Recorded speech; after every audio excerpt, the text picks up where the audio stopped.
Halo pemirsa, selamat berjumpa kembali dengan saya Argo Pratomo Nugroho. Kali ini saya sengaja datang ke kantornya Bapak Suyanto Siregar, SH, advokat yang sudah cukup lumayan malang melintang ini. Meskipun saya kenal beliau ini sejak beliau itu masih sangat muda sekali, masih lulus SMA dulu. Saya mengenal beliau ini. Mas Yanto ini saya dengar sekarang sedang memegang sebuah perkara korban atau konsumen dari di Jogja ini. Sekarang baru ada persoalan seorang kepala desa yang diseret ke pengadilan, ke meja hijau, karena diduga dia melakukan tindak pidana yang berkaitan dengan tanah kas desa. Dan Mas Suyanto ini, saya dengar beliau memegang 14 konsumen dari total 250 konsumen menurut beliau. Saya langsung saja bertanya pada Mas Suyanto Siregar. Selamat berjumpa Mas Yanto. Selamat berjumpa Mas Argo. Mas Yanto. Ya. Ini saya sangat terkejut sebetulnya. Anda sedang sebagai seorang advokat istilahnya memperjuangkan keadilan terhadap korban konsumen-konsumen yang sedang berbuat dosa dalam tanda kutip berkaitan dengan tanah itu tadi ya. Gimana Mas Yanto ceritanya? Ya, terima kasih Mas Argo. Jadi benar kita menangani kasus masalah korban daripada pemampatan tanah kas desa di daerah Catur Tunggal, Sleman, dan beberapa tempat lainnya, karena di sini ada beberapa lokasi.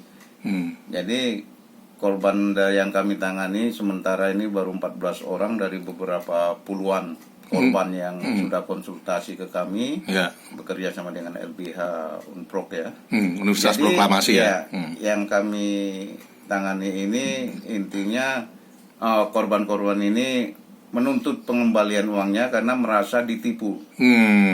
Jadi mereka ternyata membeli suatu bangunan tempat tinggal di atas tanah kas desa melalui suatu pengembang yang mana ternyata bermasalah. Jadi ini dibungkus oleh perjanjian investasi, Pak. Jadi korban-korban ini ditawari jadi melalui pengembang ya? Melalui pengembang tersebut. Jadi sebelumnya pengembang ini tentunya kan bekerja sama dengan kelurahan untuk hubungan sewanya dengan tanah kas desa tersebut. Namun di sini pihak konsumen kan tidak tahu menahu, Pak. Karena disodori bahwa ini ada perizinan yang dilakukan dengan kelurahan. Artinya seolah-olah sudah sesuai dengan prosedur ya? Sesuai. Ternyata klien kami merasa tertipu dan dirugikan karena perjanjian tadi tidak didasarkan pada alas hak yang benar dan melanggar hukum, karena belakangan terjadi permasalahan dan bahkan diproses secara tindak pidana korupsi baik pengembang maupun Pak Lurahnya itu karena tidak berizin, Pak. Jadi ketentuannya itu seharusnya itu tanah di atas tanah kas desa itu tidak boleh dibangun tempat tinggal.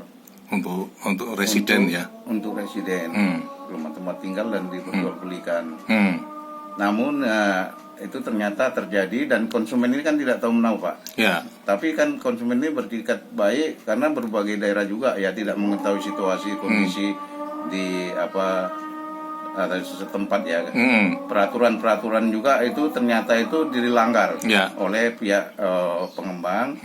Termasuk itu Undang-Undang Keistimewaan, peraturan gubernur sendiri yang melarang bahwa di atas tanah kas desa tidak boleh didirikan bangunan rumah tempat tinggal.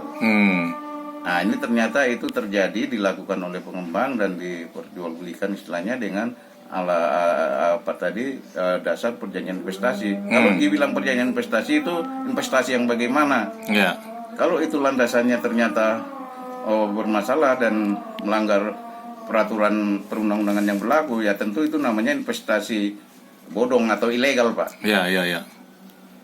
Ya, tidak sah kan, sehingga mempengaruhi kepemilikan daripada konsumen tadi.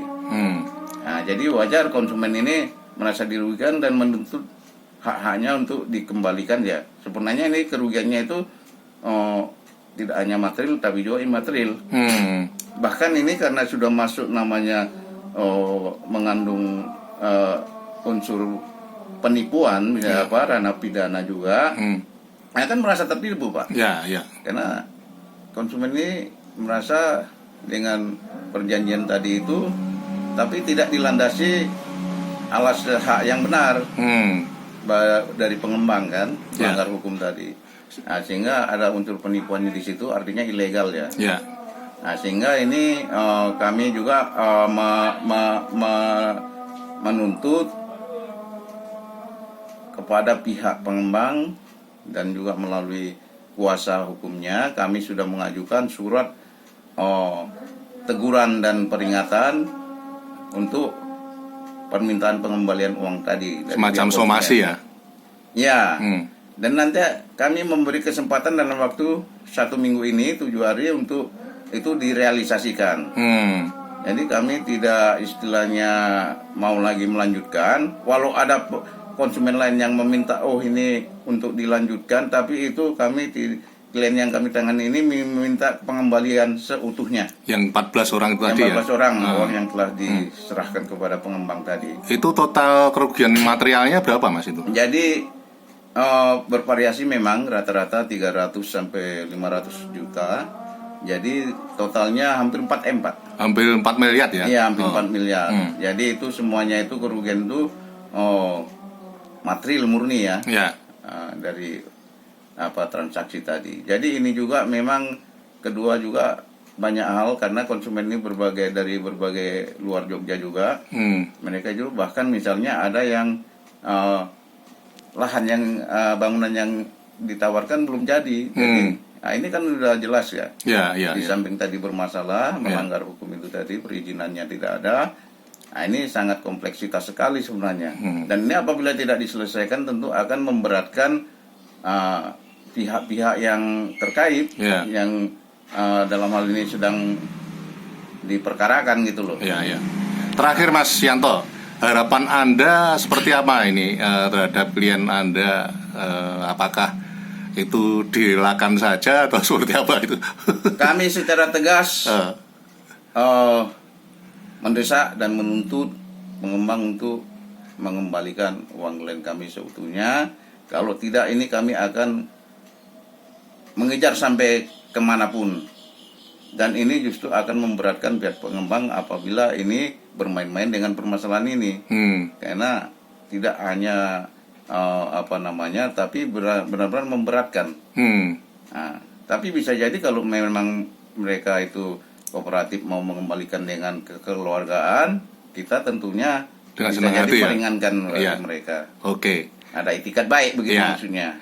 Nah itu Mas. Oke Mas Yanto, sampai di situ dulu, nanti perkembangannya saya akan mengikuti terus Mas. Terima kasih Mas Yanto. Nah pemirsa, akhirnya saya Argo Pratomo Nugroho, terima kasih atas perhatian Anda.